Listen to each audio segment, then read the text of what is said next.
last year was pretty tough for everybody, but still, German bike manufacturer BMW Motorrad still managed to launch 2 new bikes in the market. Now, the 2 new bikes I'm talking about are, of course, the 900cc bikes, which are their mid-segment bikes, and these are the most affordable bikes now from BMW in their big bikes category. This is the F900 R, and this one here is the F900 XR. Both are pretty much the same platform. They're based off of the 850 GS. Even the engine is based from that motorcycle, but this one gets bumped up to 895cc. And of course, that one, which is right there, which Shivank has been riding, is the R version, and that's a beautiful Roadster naked, whereas the XR is, of course, as you can see by the design, a sports touring machine. Now, Shivank, can you just tell us about the engine of these bikes a little bit? So these are the same engine as offered with the F850 and the 750, which were available earlier. Now the BS6 version will come later on. But this is based on the same platform. This is an 895cc engine. So the bore of this engine is 2 millimeters more than the F850 GS's motor. So basically, of course, there's more power, there's more torque on offer. So this one produces 103 bhp and 92 Newton meter of torque. Now that's the case with the XR as well. Both the bikes get the same engine and both the bikes have more or less the same performance. Of course, weight wise, this weighs around 220 kilograms and this is 211 kilograms. So again, 9 kilograms of difference. The suspension is different, but in terms of engine performance, this is a very nice motor. They have changed the firing order, so it has a 270-degree firing order now. So it behaves more like a twin, like a V-twin engine. This is a parallel twin engine, but in terms of grunt, in terms of performance, this behaves like a big V-twin motor. So as a result, the engine performance, low down, you have a lot of torque, and it is a very throaty motor as well. It produces that deep rumble like a V-twin motor. So performance-wise, it's a great engine. It has the performance that you would want in a middleweight roadster or even a middleweight adventure sport bike. So performance-wise, I think it would be right to say that we are quite satisfied with these motors. What do you think? I absolutely love the engines for sure. They are very beautiful engines, lots of raw power there on tap for you. What I also like a lot is the throttle you get from these bikes. The control, the response is very nice. And at times when you are in the road riding mode, it does feel a bit jerky, but it really keeps that excitement and makes you smile every now and then, because as soon as you twist down that throttle, you get all that power and you just zip forward, which feels really, really good. When you put it in rain mode, of course, the response goes down a little bit, but you still have enough power on tap for you to have good fun on the highway. Yes, you won't have that blast forward speed, quick acceleration, which you get when in road mode, but still a very nice engine. I also have to mention that these bikes look pretty good as well. Now, they're very simple in their design. The R, for example, is a pure naked roadster design. It's not outlandish at all, and it looks very nice. And in fact, when you're riding on the road, especially in that color, it doesn't stand out so much, but still, it's a good looking bike. Now, the XR also looks, in my opinion, really, really good. I love the design of this motorcycle. It's sharp, it's edgy. I love the paint job on this, and it certainly stands out a lot. The dimensions also are very nice for sporty riding. So even though this is a sports adventure tourer, it does lean more on the sports side. Now, you can tell by the wheels, they're both 17 inches, and that's on both bikes actually. They're alloy wheels, and the seating position and ergonomics on this bike really do stand out a lot for me, because I am the kind of guy who likes to go on long road trips and at the same time have that full awesome engine power and of course the handling capabilities and that comfort as well. A big guy like me who's almost 6 feet 2 inches tall, this bike was very comfortable ergonomically. The seat is a little stiff though for long distance riding, but honestly I think it's something that's very enjoyable. If you have enough stops in between your ride, you'll have plenty of fun. Also, the fact this has a small fuel tank, it's only 15 liters, so it's very easy for you to hug it with your legs, and it feels very comfortable when you want to attack corners and curves. That bike, on the other hand, to me, it seemed a little uncomfortable to sit on. You know, I've been on the Street Triple R, which was much more comfortable. And of course, the Kawasaki Z900 also, for me, was a lot more comfortable than this machine. I like the handlebar placements on the R though. Pretty straightforward in terms of the Roadster feel. But if I were to choose which one I would like to ride on an everyday basis or to own, I would have to say the XR in terms of its handling and the seating position certainly stands out a lot more for me.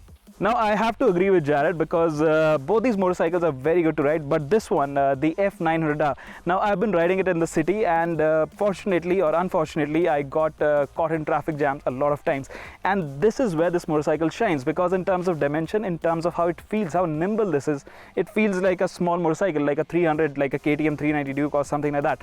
Of course it's a lot heavy, it's 200 kilograms like I said, but in the city it's quite nimble. And that's also because of the seating posture. In terms of ergonomics, well, this has rear sit foot pegs, so you sit in a very sporty position, plus the bars are also leaning forward, so you have all the weight on that.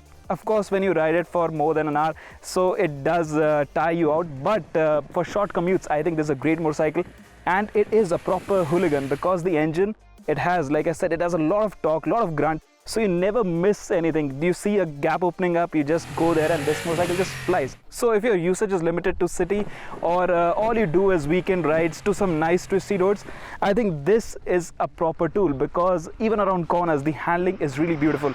Now of course it weighs a lot, but the way this thing leans, the turn-in is not that quick, but once leaned over, it feels very stable.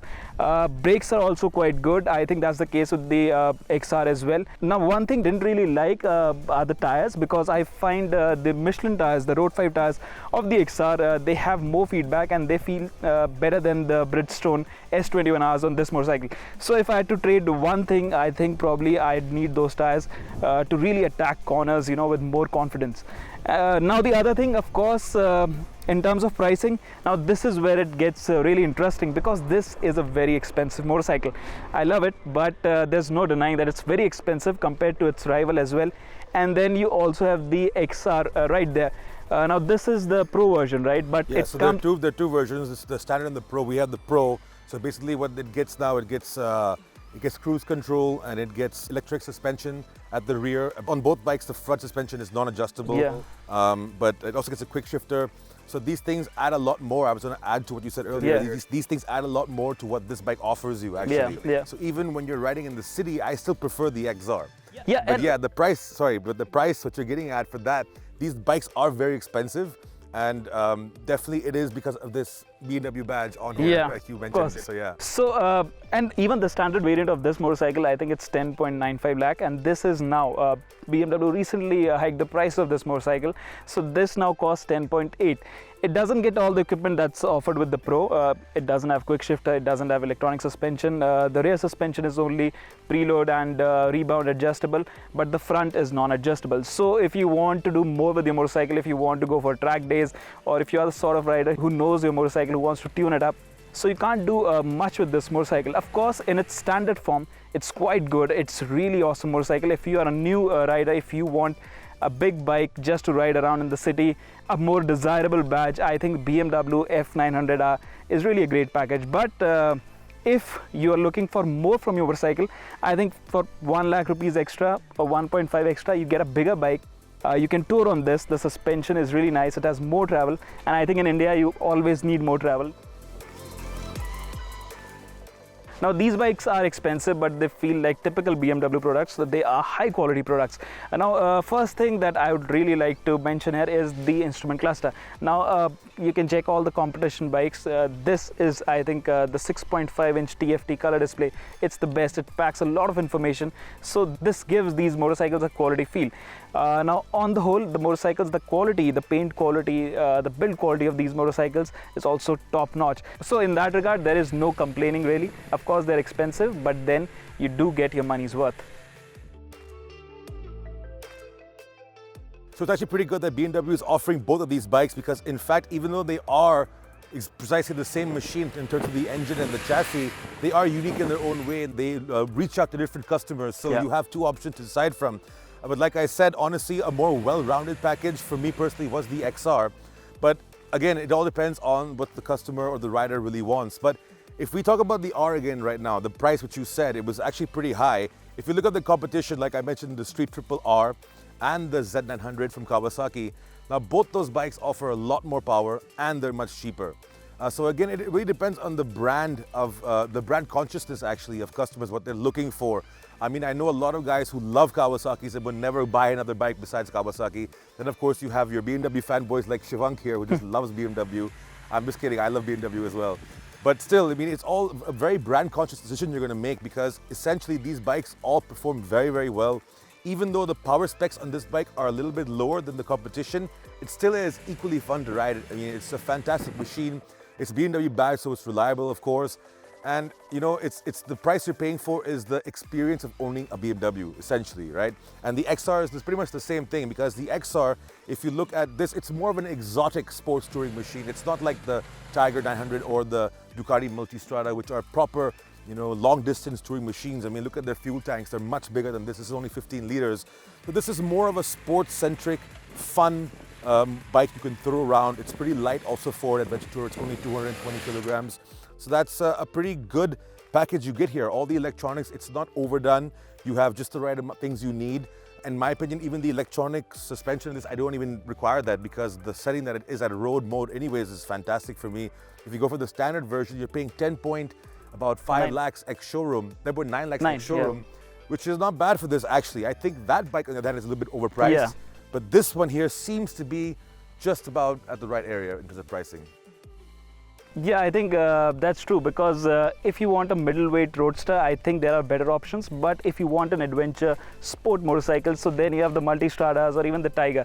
Now those are great bikes, but those are also very expensive. Now when you see the BMW is priced, you get the same badge value, right, of a BMW, but the pricing is 11 lakh or 12.3 lakh, whatever that is. It's still much lower than a Multistrada. Like the 950 Multistrada is really 16 lakh or something. It's too expensive.